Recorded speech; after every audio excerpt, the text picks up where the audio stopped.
These are notes for AP Calculus on the topic of absolute minimum and maximum values on a closed interval. So, difference here is absolute minimum maximum values refer to the highest and lowest y value a function reaches. And a closed interval means an interval that has brackets on the end. So it does not go to infinity or negative infinity. And f of x is continuous on the closed interval a to b, then f of x must have an absolute maximum value and an absolute minimum value on that interval. So there must be some highest y value. That's what the absolute maximum value refers to. The highest y value. And there also must be some lowest y value. That's what the absolute minimum refers to. So let's take a look at this graphically first, what this looks like. So it says find the absolute extrema. Extrema refers to both maximums and minimums on the interval from -2 to 5. So let's see on our graph here, where x is -2. It's right here on the graph. And where x equals 5, it's right here.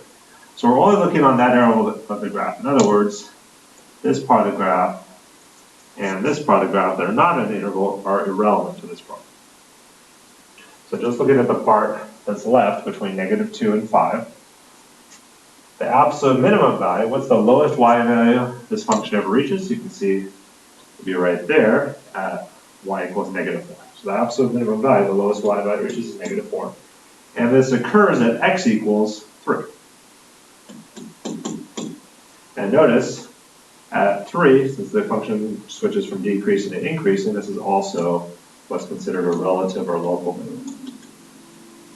So our absolute minimum occurs at a relative minimum. The absolute maximum value is the highest y value the function ever reaches. On this interval, you notice the highest y value it reaches is 4, but that occurs right here and right here at two different x values. So the absolute maximum value equals +4, but this occurs at x equals -1 and x equals 5. So sometimes that can happen. You can have an absolute minimum or maximum value, and there could be more than one x value that occurs at. And notice at -1, the function changes from increasing to decreasing. So that's a relative or local maximum. But our other place that the absolute maximum occurs here at x equals 5, that's not a relative or local maximum because it keeps on increasing. This is actually just an endpoint of our interval. In this case right here, it's endpoint 5. Let's take a look at another graph here. So again, it says find the absolute extrema, meaning both minimums and maximums, on the interval from -5 to 5. So x equals -5 is right here on the graph. And x equals +5 right here on the graph. So the absolute minimum value, the lowest y value this ever reaches, again, we're only looking at this interval, so we're not looking at this part of the graph or this little tiny section right here and here. We're looking between -5 and 5. The lowest y value it ever reaches is right here at -16. Absolute minimum value equals -16, and that occurs at x equals 5. And you can see at x equals 5, that's not a local minimum, it just keeps decreasing there, but it is an endpoint. Notice there is a relative minimum right here. However, that y value, the relative minimum, is not as low as the endpoint. So the absolute minimum is not at all. Now let's look at the absolute maximum value. Well, the absolute maximum value you can see is right here at 7. So absolute maximum value equals 7. That's the highest y value reaches. And that occurs at x equals 2. Which you can see because the function changes from increasing to decreasing, that is a relative or local maximum. So let's take a look at both graphs now. We can see the absolute minimum and maximums. They sometimes will occur at our relative minimums and maximums, but sometimes they can also occur at the endpoints. So we're going to need to find any local or relative minimums and maximums on the interval, as well as looking at the endpoints to find all our absolute minimums and maximums. Now let's take a look when we have the equation as opposed to the graph. So this says find the absolute maximum and minimum values of the function on the interval and their corresponding x values. So let's start off by finding any local minimums and maximums by taking the first derivative, so f prime of x using the power rule here. Bring down the 4 times a half is 2, x, reduce the exponent by 1 to the third, minus 2 times 4 is 8, x, reduce the exponent by 1, so it's just 8x. And then this one will never be undefined for our critical numbers because there's no denominator, so we just want to see what makes it 0. And you can factor out a 2x as a GCF, and that'll leave you with x squared minus 4. And you can factor that further. X squared minus 4 with difference of perfect squares factors into x minus 2 and x plus 2. So one of these has to be 0. What makes this one 0 would be x equals 0. This one would be x equals 2, and this one would be x equals negative 2. So those would be our 3 critical numbers where we might have relative minimums or maximums. However, we're given this interval from negative 3 to 1. So the only ones that are going to be relevant to our problem are x values that are in that interval. Well, 0 is between negative 3 and 1, but 2 is not. So because of that, 2 we're going to cross out because it's not in the interval. And x equals negative 2 is in there. So there's only 2 critical numbers that are actually in our interval. So next we'll draw the number line.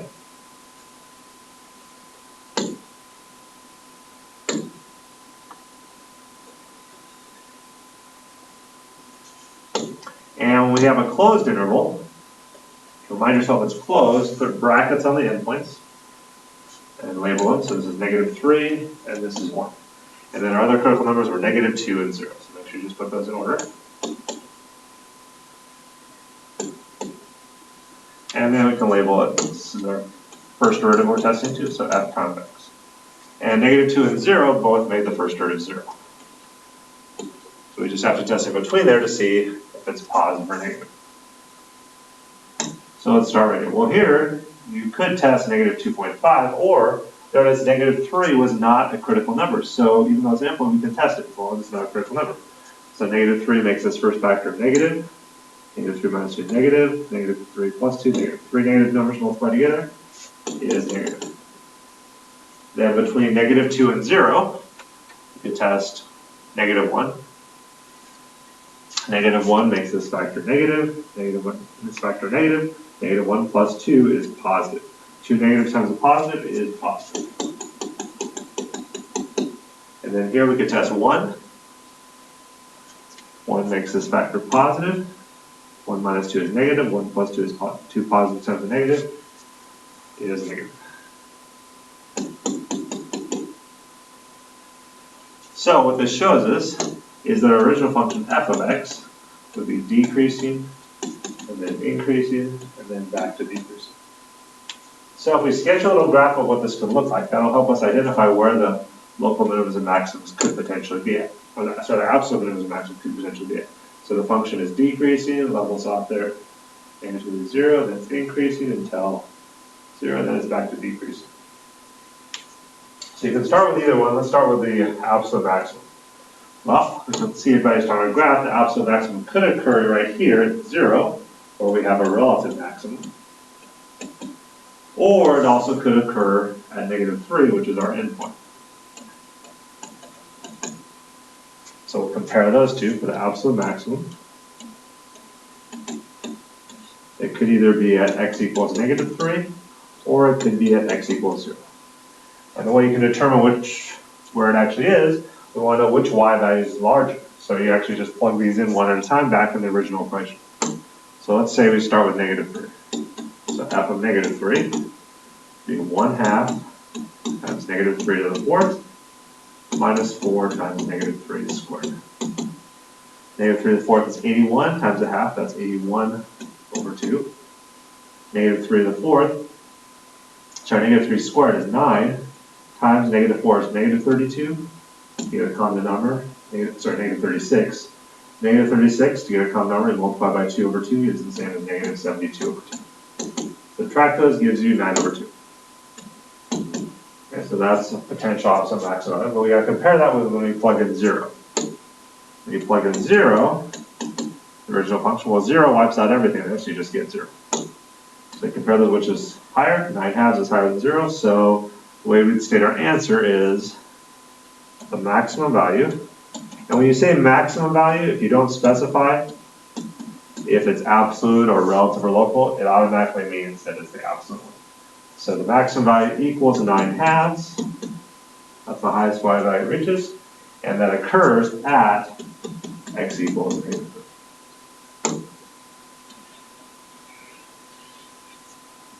So again, this means an absolute max value when it's not specified.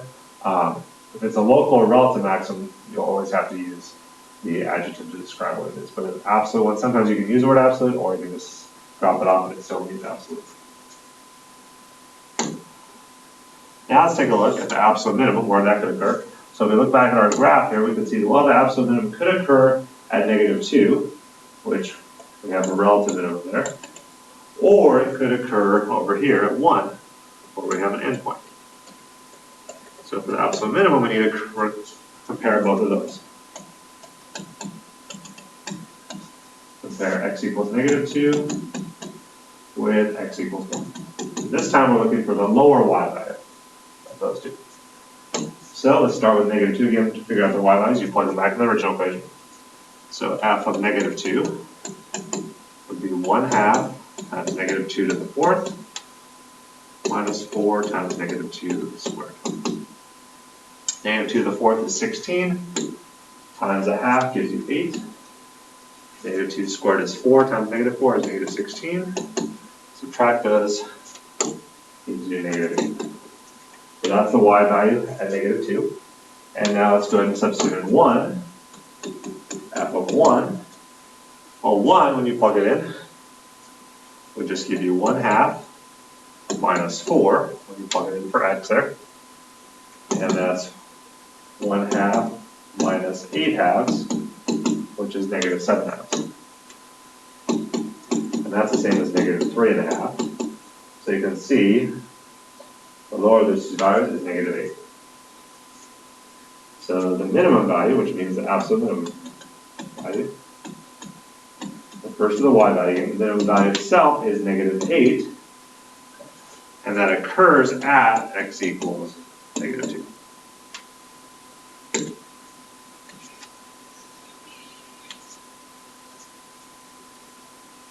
All right, let's take a look at the next example. On this one, we have a piecewise function. So the first thing we have to do with this type of piecewise function is figure out at the breakpoint of 2 whether or not the function is continuous. And we do that by finding the left and right hand limits. So let's find the limit as x approaches 2 from the left. From the left, you'd use this top piece, this is the left of 2, so that'd be 2 cubed minus 27 times 2. 2 cubed gives you 8. 27 times 2 is 54. 8 minus 54, -46.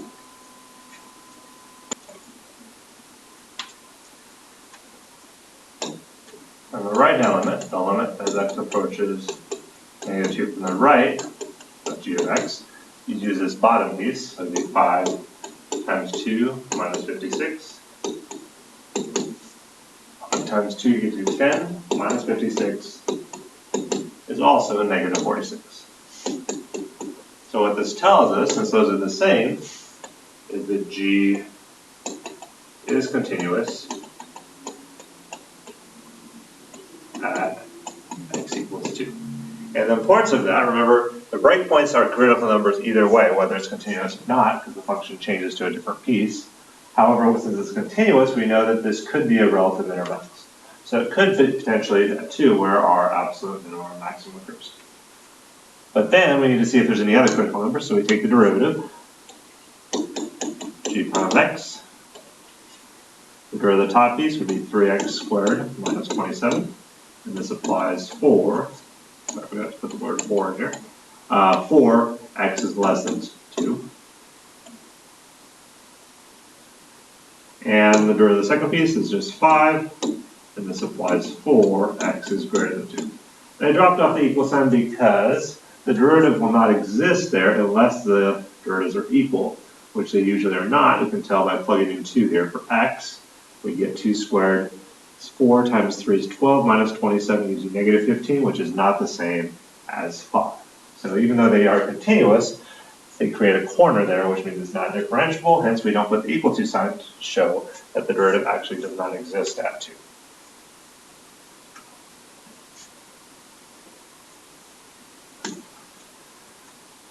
Oops. Before we draw our number line here, let's go ahead and set each of the pieces equal to 0, see if we can find the other critical numbers.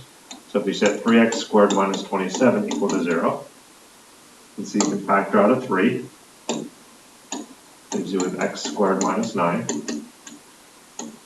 And that factors further into x minus 3 and x plus 3. So 3 can't equal 0, you get x equals 3 and x equals negative 3. And you have to take a look though and see if they apply on this interval. So x equals 3, notice 3 is not less than 2. So you cross that one off because you'd never plug 3 into this part of the derivative. You would use this one because 3 is greater than 2. Okay, so that's not an interval.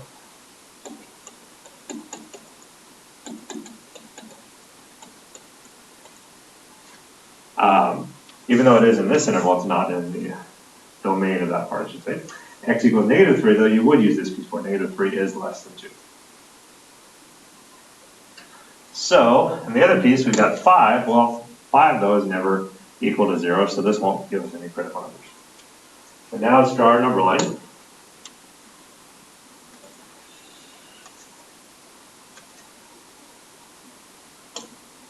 And intervals from negative 4 to 4.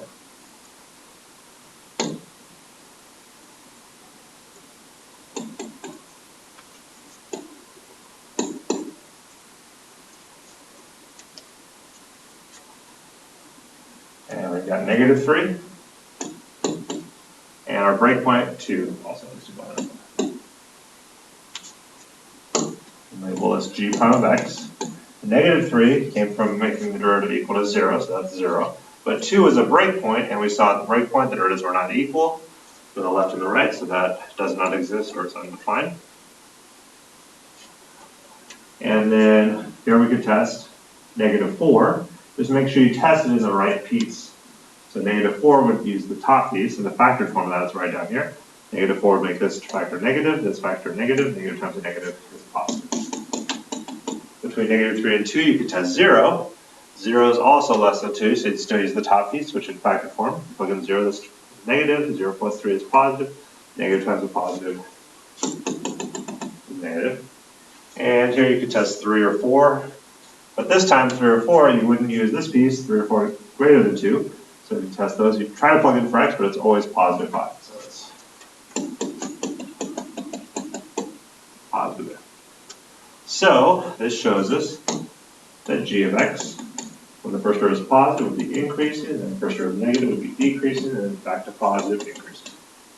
So if we do a rough sketch of what this would look like right underneath the graph on the middle line, increasing, levels off at 0, decreasing, and that's undefined. We've got a corner there, decreasing, and then all of a sudden it's increasing. And I drew this one as a straight line because I noticed the second piece was linear here after 2.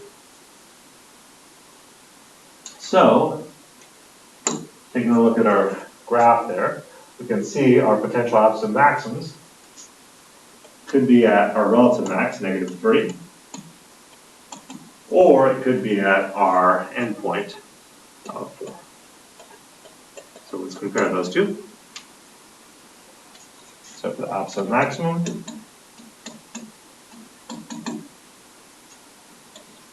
compare x equals negative 3 with x equals 4. And again, to see which one has a bigger y value, we plug it back in the original equation. Again, just make sure you use the right piece. So x equals negative 3, you would use top piece there. Negative 3 is less than 2, so that'd be negative, g of negative 3 would be negative 3 cubed minus 27 times negative 3. Negative 3 cubed is negative 27. Negative 3 times negative 27 is positive 81. Adds up to give you 54. And then x of 4, well 4 is greater than 2, so you'd use the bottom piece. So g of 4 would be 5 times 4 minus 56, that'd be 20 minus 56 gives you a negative 36. So here it's not even close. See, the maximum value is 54 and it occurs at x equals negative 3.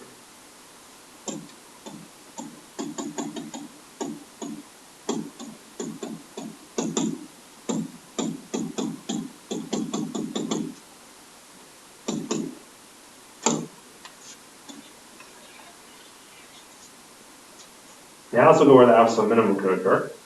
So we look back at our graph here, we can see the absolute minimum could be at our endpoint of negative 4, or it could be at our local minimum of 2. One I forgot to add right here on the number line, since we figured out it was continuous, it's a good idea to put continuous there. Remind yourself that this actually is a local minimum since it is a continuous function at the breakpoint. If it wasn't continuous, then this would not be a local minimum. So now let's find our absolute minimum value by comparing those two. With the absolute minimum, it could occur at x equals negative 4, or it could occur at our local minimum x equals 2. And again, let's go back to the original equation to plug those in. Let's start with negative 4. So g of negative 4, again, just make sure you use the right piece. Negative 4 is less than 2, so you use the top piece. So negative 4 cubed minus 27 times negative 4. Negative 4 cubed is negative 64. Negative 4 times 27 gives you positive 108. Add those up. 108 minus 64 is 44.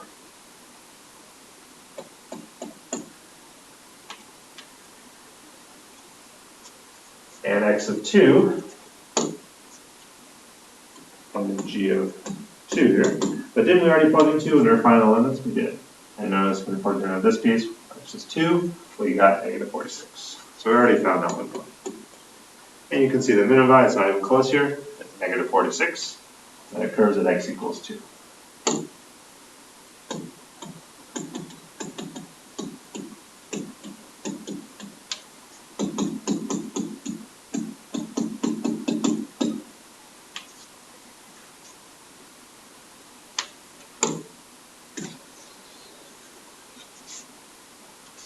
Finally, let's take a look at a trig function.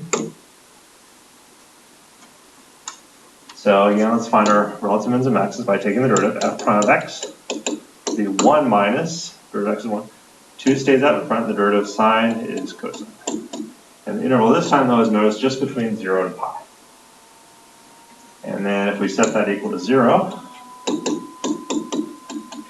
and then isolate the cosine, add the 2 cosine x over to the left side, and divide by 2, we're looking for where cosine x equals 1/2. And cosine, remember, is the adjacent over the hypotenuse. So let's see where the adjacent over the hypotenuse would be positive 1/2. Now remember, we're only looking between 0 and pi. So we're only looking at halfway around the unit circle from here to here. So where cosine is positive in the first quadrant, so the adjacent is 1, hypotenuse is 2, that angle is pi over 3. And that's the only place between 0 and pi that cosine is positive 1/2. Because over here, if we draw a triangle, the cosine would be negative 1/2. The other quadrant would be positive in is the fourth quadrant. But over here, the fourth quadrant, you can see that's beyond the scope of 0 to pi. That would be if you're looking from 0 to 2 pi. Then we would also have another angle of 5 pi over there. So we got pi over 3, and that's it. So I'm going to draw our number line. Pi over 3 is in that interval, so you can put the endpoints, 0 and pi on there. Pi over 3.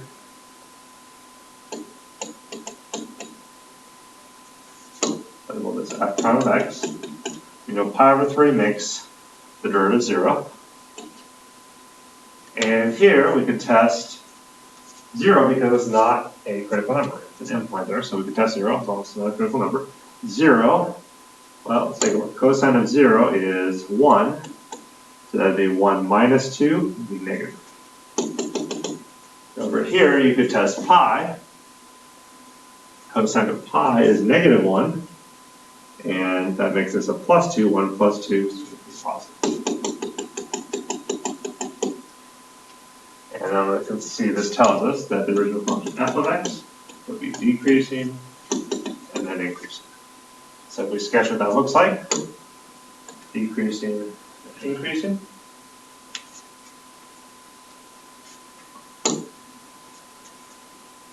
Let's see that for our absolute maximum, well, that could occur at either endpoint. Could occur at 0, or it could occur at pi. Right, so let's compare those two to see where our absolute maximum value actually is.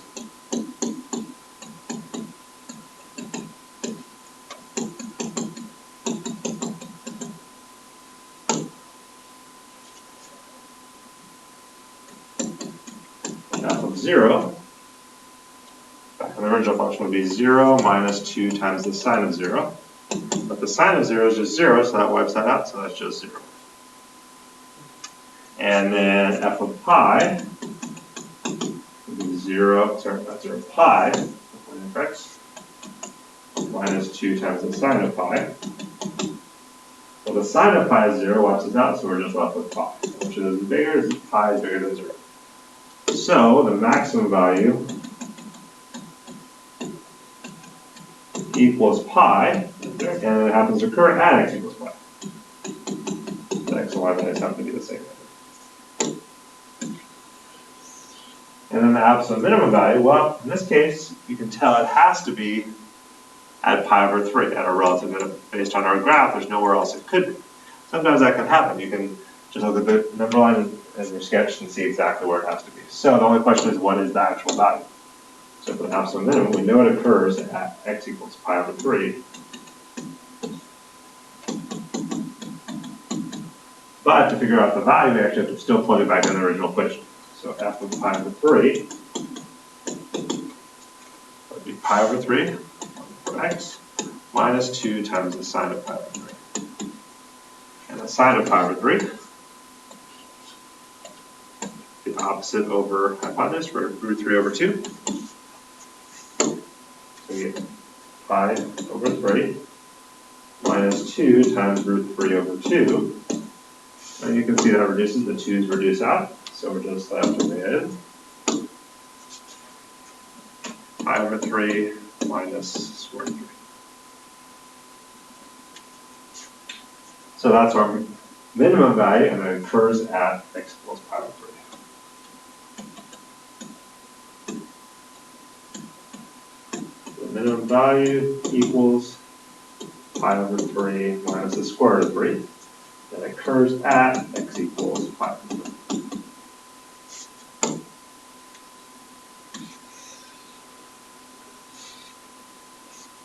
And that concludes the notes for AP Calculus on the topic of absolute minimum and maximum values. I'm going to close the notes.